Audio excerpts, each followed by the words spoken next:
AP CM Chandrababu లేఖపై Telangana ముఖ్యమంత్రి రేవంత్ రెడ్డి స్పందించారు. ఇవాళ చంద్రబాబు రాసిన లేఖకు సమాధానం రాయబోతున్నారు సీఎం రేవంత్ రెడ్డి. ఈ ఇద్దరు ముఖ్యమంత్రులు ఈ నెల 6న హైదరాబాద్లోని ప్రజాభవన్లో భేటీ అయ్యే అవకాశం కనిపిస్తోంది. ఏపీతో సఖ్యతగా ఉంటామని సీఎం రేవంత్ రెడ్డి మొదటి నుంచి చెబుతూనే ఉన్నారు.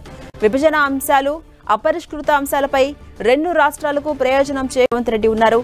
నిన్న తెలంగాణ సీఎం రేవంత్ రెడ్డికి ఏపీ ముఖ్యమంత్రి చంద్రబాబు లేఖ రాశారు.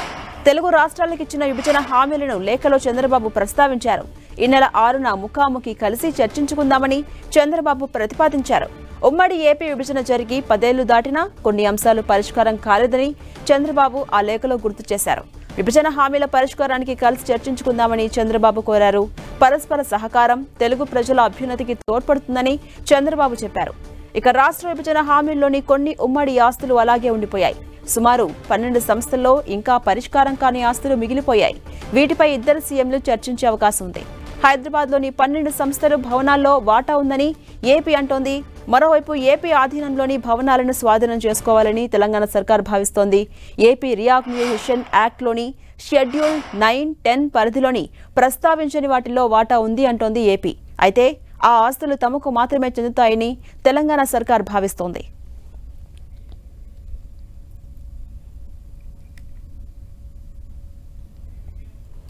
ఇదే అంశంపై మరింత సమాచారం మా ప్రతినిధి రవిచంద్ అందిస్తారు. రవిచంద్, ఏపీ సీఎం చంద్రబాబు నిన్న లేఖ రాశారు. ఆ లేఖకు ఇవాళ రేవంత్ రెడ్డి స్పందించబోతున్నారు, తిరిగి లేఖ రాయబోతున్నారు. అప్డేట్స్ ఏంటి? ఝాన్సీరాణి, రెండు రాష్ట్రాల మధ్య ఉన్న అపరిష్కృత సమస్యలకే ఒక ముందడుగు పడిందని మనం చెప్పుకోవచ్చు. ఏపీ ముఖ్యమంత్రి చంద్రబాబు నిన్న రాత్రి తెలంగాణ ముఖ్యమంత్రి రేవంత్ రెడ్డికి ఒక లేఖ రాశారు.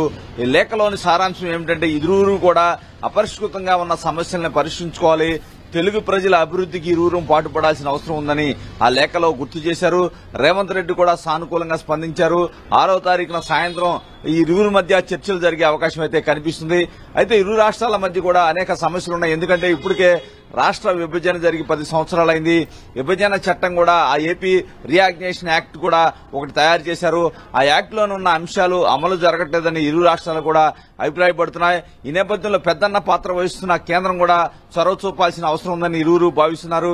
ఈ నేపథ్యంలోనే ముందుగా ఇరు రాష్ట్రాల ముఖ్యమంత్రులు చర్చించుకుని, ఎందుకంటే చంద్రబాబు కొత్తగా ఇప్పుడే ముఖ్యమంత్రి అయ్యారు, ఏదైతే రేవంత్ రెడ్డి కూడా ఈ మధ్యన ముఖ్యమంత్రి అయ్యారు. కాబట్టి ఈ ప్రభుత్వాలు, కొత్త ప్రభుత్వాలు వచ్చాక ఒకసారి కలిసి మాట్లాడుకోవాలి. ఇరు రాష్ట్రాల మధ్య సమస్యలు అనేకం ఉన్నాయి. విభజన చట్ట ప్రకారం ఇక్కడ కొంత ఇబ్బందులకర పరిస్థితులు ఉన్నాయి. ఎందుకంటే ఉమ్మడి ఆస్తుల విభజన ఇంకా జరగలేదు. 9th schedule 9th 10th schedule కేంద్రం కూడా సెటిల్ చేయాల్సి ఉంది. కానీ ఇరు రాష్ట్రాల మధ్య వివాదాల వలన అవి పరిష్కరించలేకపోయింది. అదేవిధంగా కేంద్రం కూడా తన స్థాయిలో కొన్ని అంశాలు పరిష్కరించాలి. ఇవన్నీ కూడా ముందుగా ఈ రాష్ట్రాల ముఖ్యమంత్రులు మాట్లాడుకుని ఒక సమస్యలకి కొన్ని పరిష్కారాలు సూచించిన తర్వాత కేంద్రం వద్దకు వెళ్లే అవకాశం అయితే కనిపిస్తుంది. ఏదైతే ఉమ్మడి ఆస్తులు ఆంధ్రప్రదేశ్ కు సంబంధించిన ఆస్తులన్నీ కూడా హైదరాబాద్ లో ఉన్నాయి. వాటికి సంబంధించిన ఏపీ షేర్ మాకు కావాలని అడుగుతుంది. కానీ తెలంగాణ మాత్రం తమ భూభాగంలో ఉన్నాయి కాబట్టి తమకే చెందుతాయని వారు చెప్తున్నారు. ఈ నేపథ్యంలో ఇవన్నీ కూడా సానుకూలంగా పరిష్కరించుకోవాల్సిన అవసరం ఉంది.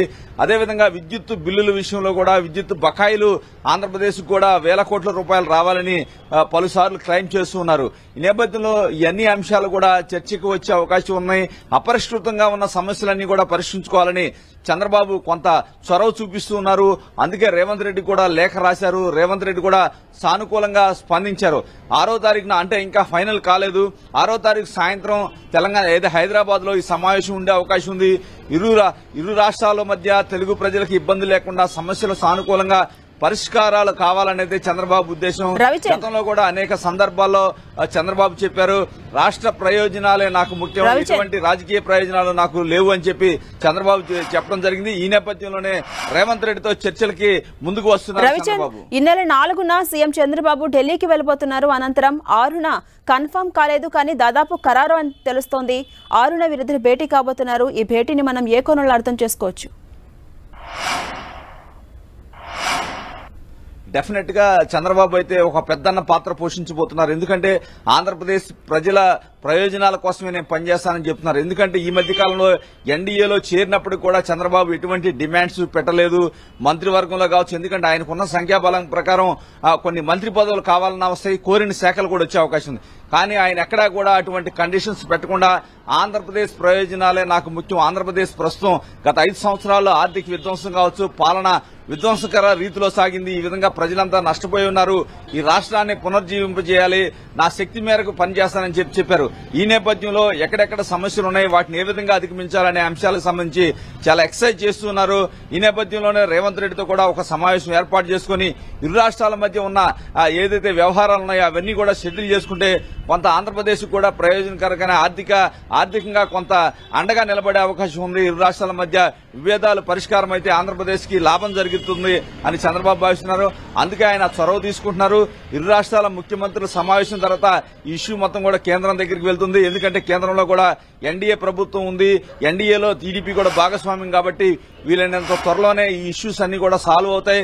రెండు తెలుగు ప్రజలు ఇద్దరికి మధ్య సామరస్యపూర్వకమైన చర్చలు జరుగుతాయి, ఇద్దరికి మంచి జరుగుతుందని చంద్రబాబు ఆశాభావంతో ఉన్నారు. తెలంగాణ ముఖ్యమంత్రి కూడా అదే విధమైన స్నేహపూర్వక వాతావరణంలో చర్చలు కూడా ఆయన కూడా ఆహ్వానిస్తున్నట్టు తెలుస్తుంది. ఏది ఏమైనా 6వ తారీఖు మాత్రం ఒక కీలక చర్చలు అయితే జరగబోతున్నాయి. ఆ తర్వాత 1-2 సిట్టింగ్లు ఉండే అవకాశం ఉంది. ఒకేసారి సమస్యలు పరిష్కారం అయ్యే అవకాశం కనిపించట్లేదు. ఒకసారి కూర్చున్న తర్వాత మరలా అవసరమైతే మరలా చర్చలు జరుగుతాయని చెప్పి ఆంధ్రప్రదేశ్ అధికారిక వర్గాలు అయితే చెప్తూ ఉన్నాయి. Right, thank you Ravichand. ఇదే అంశంపై మరింత సమాచారం మా ప్రతినిధి కొండల్ని అడిగి తెలుసుకుందాం. కొండల్, ఏపీ సీఎం చంద్రబాబు రాసిన లేఖకు సానుకూలంగా స్పందించిన రేవంత్ రెడ్డి తిరిగి లేఖ రాయబోతున్నారు ఇవాళ.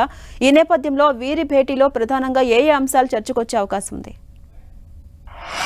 ప్రధానంగా ఇది ఒక తొలి అడుగుగానే భావించాల్సి ఉంటుంది. ఏపీ తెలంగాణ విడిపోయి 10 ఏళ్లు పూర్తి అయింది. 10 ఏళ్లు పూర్తి అయిన తర్వాత పెండింగ్ సమస్యలను 10 ఏళ్ల పాటు పెండింగ్లోనే ఉన్న సమస్యలను పరిష్కార దిశగా ఇది తొలి అడుగు పడబోతుంది. నిన్న చంద్రబాబు నాయుడు తెలంగాణ సీఎం రేవంత్ రెడ్డికి లేఖ రాయడం జరిగింది. 6న భేటీ అవుదాం, కలిసి కూర్చుందాం, మాట్లాడుకుందాం, చర్చించుకుందాం, పరిష్కరించుకుందాం అంటూ లేఖలో పేర్కొన్న సందర్భంగా ఈరోజు తెలంగాణ సీఎం రేవంత్ రెడ్డి కూడా దీనికి సమాధానంగా లెటర్ ఇవ్వబోతున్నారు. దీనికి సానుకూలంగానే తెలంగాణ ప్రభుత్వం ఉంది. ఎందుకంటే తెలంగాణ ప్రభుత్వం అధికారంలోకి వచ్చినప్పటి నుంచి కూడా రేవంత్ రెడ్డి ఇదే అంశాన్ని ప్రస్తావిస్తున్నారు. ఏపీతో పెండింగ్ సమస్యలు అన్నవి పరిష్కారం దిశగా లేకుండా 10 ఏళ్ల పాటు గత ప్రభుత్వం నిర్లక్ష్యం చేసిందన్న ఆరోపణలు చేస్తున్న నేపథ్యంలో వాటిని పరిష్కరించుకుంటాం. ప్రభుత్వం ఎన్నికల్లో ఏ ప్రభుత్వం అక్కడ అధికారంలోకి వచ్చినప్పుడు కూడా తాము సానుకూల దృక్పథం చర్చల ద్వారా పరిష్కరించుకుంటామని ప్రకటించిన సంగతి తెలిసిందే. దీనికి అనుగుణంగానే నిన్న చంద్రబాబు నాయుడు లేఖ రాయడం, దానికి ఈరోజు రెస్పాండ్ కూడా తెలంగాణ ప్రభుత్వం కాబోతుంది. ఇక ఈ నెల 6న పూలే ప్రజాభవన్ వేదికగానే ఈ సమావేశం ఉంటుందన్న సమాచారం అవుతుంది. దీనికి ఇంకా అధికారికంగా రావాల్సి ఉంటుంది. మొత్తం చూసుకుంటే 10 ఏళ్ల పాటు అనేక పెండింగ్ సమస్యలు ఇంకా పెండింగ్లోనే ఉన్న పరిస్థితి ఉంది. ఎందుకంటే నాడు షీలాబేడి కమిటీ విభజనకు సంబంధించి ఉమ్మడి ఆస్తులు అప్పులకు సంబంధించిన వ్యవహారం పైన షీలాబేడి కమిటీని కేంద్ర ప్రభుత్వం నియమించింది. కొంతవరకు పరిష్కారం అయ్యాయి. అయితే ఇంకా మేజర్గా చాలా అంశాలు అన్నవి ఇంకా పెండింగ్లో ఉన్నాయి. ముఖ్యంగా హైదరాబాదు తెలంగాణ ఏపీ మధ్యన ఉమ్మడి ఆస్తులు 9-10 షెడ్యూల్లో పేర్కొన్న ఆస్తులు, అదేవిధంగా అప్పులు, ముఖ్యంగా విద్యుత్తు బకాయిలు అన్నవి తెలంగాణకు 6,400 కోట్ల బకాయిలు ఏపీ నుంచి రావాల్సిందే. అవి ఇప్పటి వరకు కూడా రాలేదు. ప్రధానంగా దాంతోపాటు ఆస్తులకు సంబంధించి ఆర్టీసీకి సంబంధించి అనుకోండి, సింగరేణికి సంబంధించిన అంశాలు అనుకోండి, ఇలాంటి ఆస్తుల పంపకాల్లో కూడా ఇంకా ఎక్కడ కూడా స్పష్టత రాలేదు. ఆ పరిష్కార దిశగా గత ప్రభుత్వం ప్రయత్నం చేయలేదన్నది కూడా ఆరోపణలు కాంగ్రెస్ ప్రభుత్వం చేస్తున్న నేపథ్యంలో ఈ అంశాలన్నింటిపైన ఈ నెల 6న చంద్రబాబుతో జరిగే భేటీలో ప్రధానంగా చర్చ జరగబోతుంది. దీంట్లో మరో ప్రధానమైన అంశంగా ఉంది పోలవరం ముంపు గ్రామాలను గత ప్రభుత్వం పునర్విభజన రాష్ట్రం విభజన పూర్తి అయిన తర్వాత 5 మండలాలను ఏపీకి కట్టబెడుతూ నాడు కేంద్ర ప్రభుత్వం ఆర్డినెన్స్ తీసుకొచ్చింది. అయితే ఈ మండలాల విషయంలో ఎక్కడ లేకపోయినాడు 5 గ్రామ పంచాయతీలు అన్నవి ఈ పోలవరం ముంపుకు సంబంధించి ఎలాంటి సంబంధం లేని 5 గ్రామ పంచాయతీలు ఉన్నాయి. అవి తెలంగాణతో సంబంధాలు కొనసాగుతున్న నేపథ్యంలో 5 గ్రామ పంచాయతీలు తెలంగాణకి ఇవ్వాలని చెప్పి కాంగ్రెస్ పార్టీ కోరబోతుంది. ఇదే అంశం పైన రేపు జరిగే మీటింగ్లో కూడా దీనిపైన ప్రధానమైన ఒక కీలక నిర్ణయం తీసుకునే అవకాశం ఉంటుంది. ఎందుకంటే ముంపుకు ఎలాంటి సంబంధం లేని ఏటపాక, గుండాల, అదేవిధంగా పిచ్చుకొలపాడు, కన్నాయగూడెం, వీటితో పాటు మరో గ్రామం, మొత్తం 5 గ్రామ పంచాయతీలు ఉన్నాయి. ఈ 5 గ్రామ పంచాయతీల అంశం కూడా రేపు చర్చలు జరిగే అవకాశం ఉంటుంది. ఇది కొంత సానుకూలంగానే వచ్చే అవకాశం కూడా ఉన్న నేపథ్యంలో ఇలా 10 ఏళ్ల పాటు పెండింగ్లో ఉన్న ఈ సమస్యలను పరిష్కార దిశగా తొలి అడుగు ఈ నెల 6న పడబోతుంది. దానికి సంబంధించి ఈరోజు రాష్ట్ర తెలంగాణ ప్రభుత్వం కూడా చంద్రబాబు లేఖకు ప్రతిస్పందనగా ఈరోజు సమాధానం ఇవ్వబోతుంది. దానికి అనుగుణంగానే ముహూర్తం ఖరారు కాబోతుంది. ఎందుకంటే చంద్రబాబు నాయుడు అయితే ఈ నెల 6న కలిసి కూర్చుందాం, మాట్లాడుకుందామని చెప్పి రాశారు. దీనికి సంబంధించి ఈ నెల 6న సమయం ఉంటుందా, 6నే కూర్చునే అవకాశం ఉంటుందా లేదా అన్నది ఈరోజు అధికారికంగా సీఎం రేవంత్ రెడ్డి నుంచి వచ్చే సమాధానాన్ని బట్టి అది ఫైనల్ కాబోతుంది. ఒకవేళ ఈ నెల 6న సమావేశం ఉంటే ఖచ్చితంగా అది పూలే ప్రజాభవన్లోనే వేదికగానే సమావేశం ఉండబోతుంది. కలిసి కూర్చుంటాం. ఇరు రాష్ట్రాలకు సంబంధించిన ప్రధానంగా నీటి పంపకాలకు సంబంధించిన అంశం ఇంకా వివాదంగానే ఉంది. ముఖ్యంగా పాలమూరు రంగారెడ్డి ప్రాజెక్టు పైన గతంలో ఏపీ అనేక ఆరోపణలు చేసింది, అక్రమంగా నిర్మించిందన్న ఆరోపణలు అపెక్స్ కమిటీ వరకు వెళ్ళాయి. అదేవిధంగా ఏపీ ప్రభుత్వం కూడా రాయలసీమ ఎత్తిపోతల ప్రాజెక్టు నిర్మాణం చేసింది కాబట్టి వాటిపైన కూడా తెలంగాణ ప్రభుత్వం ఆరోపణలు చేసిన నేపథ్యంలో ఎక్కడ కూడా కృష్ణాలో నీటి వాటాలకు సంబంధించిన క్లారిటీ ఇప్పటికి కూడా లేదు. కాబట్టి అటు నీటి వాటాలే అనుకోండి, ఆస్తులకు సంబంధించిన వ్యవహారం అనుకోండి, వీటన్నిటిపైన కలిసి కూర్చొని మాట్లాడుకునే దిశగా ఇది ఒక తొలి అడుగుగా మనం భావించాల్సి ఉంటుంది. Jhansi. Right, thank you Kondal.